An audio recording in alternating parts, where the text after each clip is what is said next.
Have you ever been confused about soil health or even just the difference between native soil and potting soil and which to use in your home garden? Well, if so, you are not alone because the topic of soil health can be confusing. But soil is truly the heart of the garden, and it is personally one of my favorite topics to learn about. And in today's show, I want to do my best to help you understand how to build healthy soil in your garden by applying principles of regenerative agriculture to your home garden. If you're new here, my name is Audrey Crawford, and I am a California gardener in Zone 9. I break down complicated gardening advice into simple and actionable steps so that you can take action and grow your best garden yet. This is the Audrey's Little Farm Show. Today, we're diving into the fascinating world of soil health through the lens of regenerative agriculture. So this episode specifically is inspired by the work of John Kempf. He is one of my favorites to learn from. He's a renowned agricultural consultant. He's the founder of Advancing Eco Agriculture. His blog at johnkempf.com shares cutting-edge insights about plant and soil health that we can apply to our home gardens. And so if you're wanting to dive deeper on the topic, I definitely recommend checking out his site. Whether you're growing in containers, on a balcony, or tending to a backyard plot, understanding soil health is absolutely fundamental to your success as a gardener. Today we'll explore how the principles of regenerative agriculture can transform your garden from simply organic to truly thriving and resilient. We'll cover the living ecosystem beneath our feet, how plant diversity enhances soil health, compare native soil to potting mix, and give you practical steps to build regenerative soil in your own garden. So let's dig in. Before we talk about specific gardening practices, we need to understand what we're actually working with when we talk about soil. According to John Kempf, one of the most fundamental shifts in thinking is to view soil not just as a growing medium, but as a complex biological ecosystem. In one of his blog posts, Kempf explains that healthy soil is teeming with life. We have billions of bacteria, fungi, protozoa, nematodes, and other organisms in just a handful of Earth. These aren't just random inhabitants. They form a sophisticated community that interacts directly with plants in mutually beneficial relationships. Let's talk about some of these key players. So, bacteria are the decomposers and recyclers, breaking down organic matter and making nutrients available to plants. But their role goes far beyond that. Some bacteria produce compounds that actually strengthen plant immune systems and help them resist disease. Then we have mycorrhizal fungi, which form what Kempf describes as extensions of plant root systems. These incredible organisms create networks that can extend the reach of plant roots by up to 100 times. They deliver water and nutrients to plants in exchange for carbohydrates that plants produce through photosynthesis. And what's fascinating in Kempf's approach is his emphasis on what he calls plant intelligence. Plants aren't passive participants in this underground community. They actively communicate with soil microbes through root exudates. These are substances that plants release from their roots that attract specific beneficial microbes. Different plants release different exudates, essentially selecting their microbial partners. And this brings us to a profound insight from Kempf's work. When soil biology is functioning optimally, plants have access to nearly all the nutrition they need without requiring heavy applications of fertilizer. The microbes make existing nutrients available in forms that plants can use, effectively serving as the plant's digestive system. Kempf notes that many conventional gardening practices, such as excessive tilling, chemical fertilizers, fungicides, and pesticides, can disrupt these delicate relationships. So when we kill beneficial soil organisms, we force plants to fend for themselves without their microbial allies. So as home gardeners, our first principle is to protect and nurture this underground ecosystem. Every gardening decision should be evaluated through this lens. How will this affect the living beings in my soil? And now that we understand soil as a living ecosystem, let's explore how plant diversity plays a crucial role in soil health, which is the cornerstone of John Kempf's regenerative approach. In several of his blog posts, Kempf emphasizes that monocultures, growing just one type of plant, create imbalanced biological communities in the soil. Each plant species releases specific compounds from its roots that feed and attract particular microbes. When we grow only one type of plant, we're essentially setting a table with only one type of food, which limits the diversity of microbes that can thrive there. By contrast, when we grow multiple plant families together, we create what Kempf calls a full-spectrum microbial community. It's like offering a buffet that can support many types of beneficial organisms. This diverse microbial community improves nutrient cycling, disease suppression, and overall soil structure. Kempf often discusses the concept of plant nutrition principles. He describes a 4-phase progression of plant health. In phase 1, plants have enough nutrition to complete their vegetative growth, but are still susceptible to insects and disease. In phase 2, plants produce enough compounds to resist leaf-feeding insects. In phase 3, plants develop immunity to disease. And in phase 4, plants reach their full genetic potential for growth, yield, and nutrient density. Plant diversity helps move this progression along because different plants contribute different nutrients and support different beneficial microbes. For example, legumes partner with bacteria that fix nitrogen from the air. Deep-rooted plants like comfrey or daikon radish can mine minerals from deeper soil layers and make them available to other plants when their leaves decompose. For home gardeners, there are several practical ways to increase plant diversity. The first is interplanting. Rather than grouping all the same plants together, mix different plant families. For instance, plant basil among your tomatoes or lettuces with flowering plants.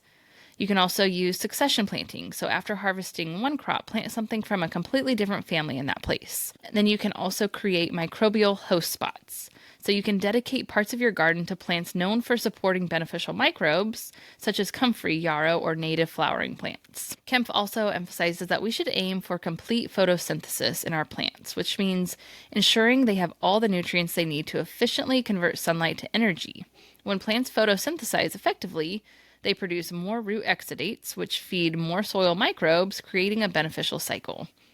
By embracing diversity in our gardens, we're not just growing more types of plants, we're cultivating a more complete soil ecosystem that becomes increasingly self-sustaining over time. And if you're enjoying learning about soil health, I'd love to invite you to join my membership, Audrey's Little Farm Academy.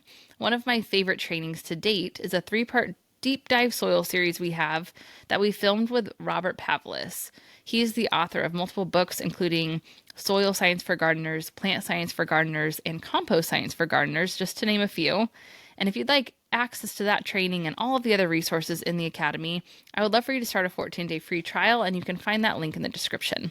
Now let's turn our attention to an important choice many gardeners face, and that is whether to use native soil or potting mix. So, commercial potting mixes are typically designed for convenience and immediate results. They lack the rich biological communities that we just discussed.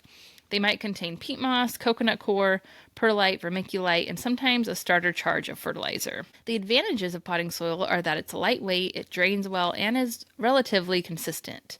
It gives you a clean slate to work with, which can be helpful if you're dealing with contaminated soil or container gardening. However, from a regenerative perspective, potting mixes have significant limitations. First, they typically lack established microbial communities. You're essentially starting with a biological desert. Second, they have very limited mineral diversity compared to natural soil. Third, many conventional potting mixes rely on non-renewable resources like peat, which could raise some sustainability concerns. By contrast, native soil, the topsoil naturally present in your garden, already contains locally adapted microbial communities. It has a mineral profile specific to your region. And so one important thing to keep in mind is that we want to work with nature rather than against it. And improving our native soil aligns perfectly with this philosophy. Native soil already contains the foundational elements of a healthy soil ecosystem. It may just need some rehabilitation and support. That said, native soil can present some challenges. It might be compacted, have nutrient imbalances, or drain poorly, but rather than replacing it entirely, we should work on amending it and improving it. And we can do this by adding organic matter to feed the soil life.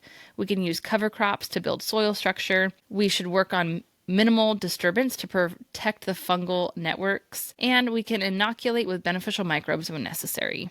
And take note that there are times when potting mix makes sense, particularly when we're starting seeds or for container gardening in small containers. But even then, we should incorporate some native soil into the mix or at least some finished compost to introduce those beneficial microbes.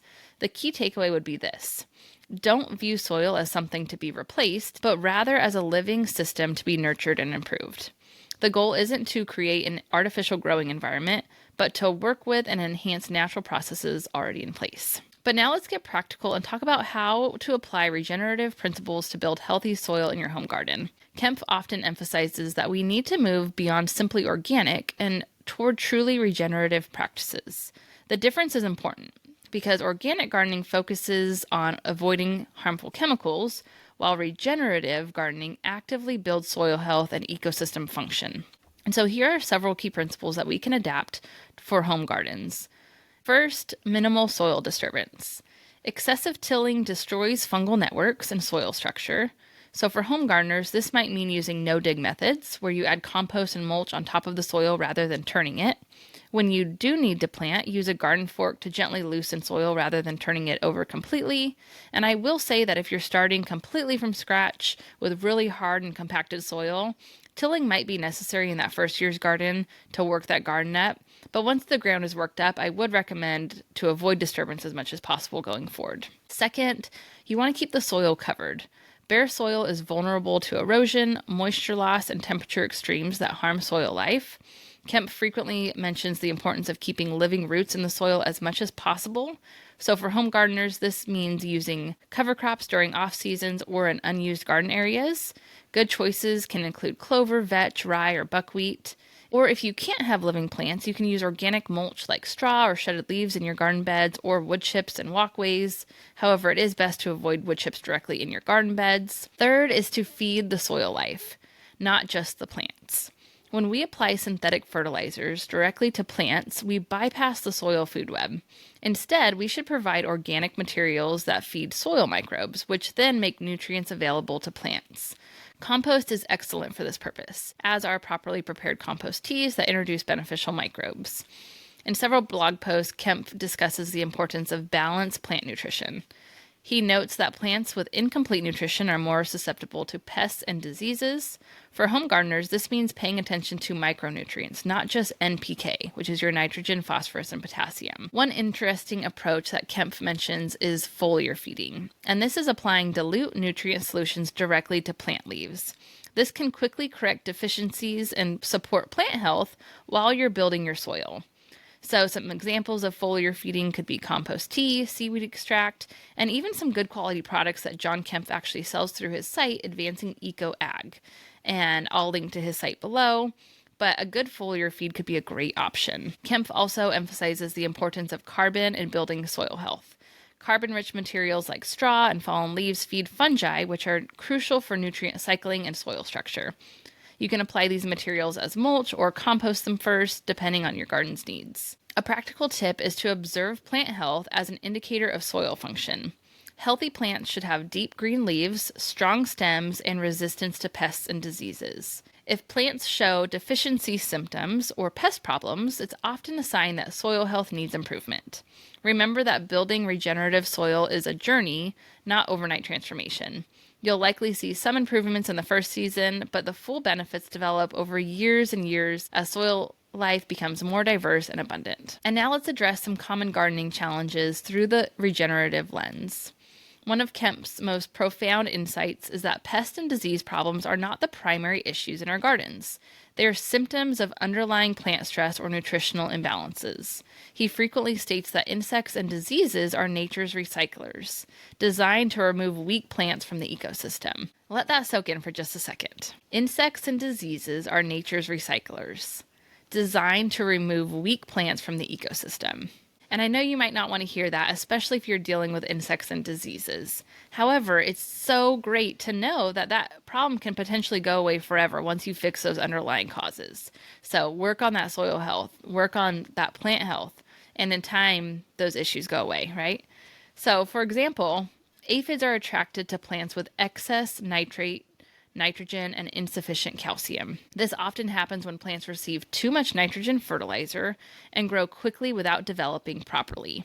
The solution isn't to kill the aphids with pesticides, but to address the plant's nutritional imbalance. Similarly, fungal diseases often indicate mineral deficiencies or imbalances. Plants with proper mineral nutrition produce compounds that naturally deter fungal pathogens. By improving soil health and providing balanced nutrition, many disease problems resolve themselves over time. And now here are some tips for home gardeners dealing with specific problems. The first being compacted soil. So avoid the temptation to till deeply. This disrupts soil life. Instead, use biological methods like cover crops with strong roots. For example, daikon radish is excellent for this. Use earthworms and surface mulching. Over time, biological activity will create soil structure that is far better than any mechanical means. The second issue you might face is nutrient-poor soil. And the first thing to know is you need to resist the urge to add a heavy dose of fertilizer. So we don't fertilize to just feed plants or for the sake of fertilizing. We fertilize to replace a missing nutrient. And we're not going to know what's missing unless we do a soil test. So it's best to start with a moderate amount of quality compost. And this is going to provide the balanced nutrition that also feeds soil microbes. And so you should always get a soil test if you really want to know what's missing. But if your plants have been growing pretty well, you could just start with some compost at the beginning of the gardening season and that should be sufficient. The next issue for home gardeners is pest pressure. So to help with this, we want to increase plant diversity to attract beneficial insects. We should also create habitat for beneficial organisms through flowering plants, and we should focus on improving plant health rather than killing pests. Healthy plants naturally deter most pest problems. In fact, there's actually a really strong relationship between plant stress and garden problems. The stress can come from weather extremes, water issues, or nutritional imbalances. But by building resilient soil with good structure and active biology, plants become more resistant to stress. And it's important to set realistic expectations for this transition. If you've been gardening conventionally, converting to regenerative practices takes time. You might see some plants struggle during the transition as the soil food web rebuilds, but just know that this is normal and temporary. So as you go through this process, look for biological indicators of progress. Seeing more earthworms, better soil structure, improved water infiltration, and healthier plants are all signs that your soil ecosystem is coming back to life. As we wrap up today's episode on regenerative soil health, let's summarize the key principles we've learned from John Kempf's approach. So first, view soil as a living ecosystem rather than just a growing medium. Every gardening decision should consider how it affects the complex community of organisms that support plant health. Second, embrace plant diversity to create a full spectrum microbial community in your soil. Different plants support different beneficial microbes, creating a more resilient garden ecosystem. Third, work with nature rather than against it.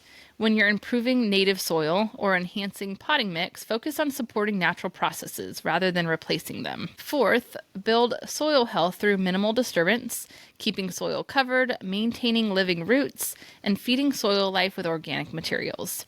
And finally, approach garden problems as indicators of underlying imbalances rather than enemies to be eliminated.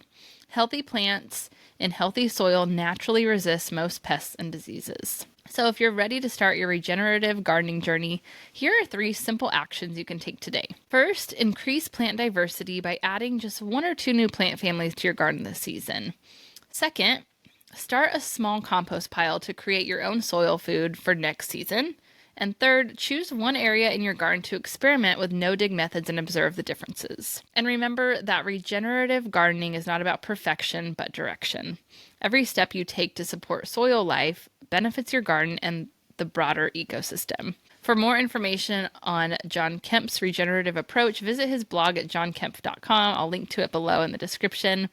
You'll find all of his in-depth articles on plant health, soil biology, and sustainable growing practices. Like I mentioned, he's one of my most favorites to learn from. You can check out all of the other resources mentioned in the description. And then join us next week where we'll explore planting techniques for year-round harvests. Until then, happy gardening and have a great day.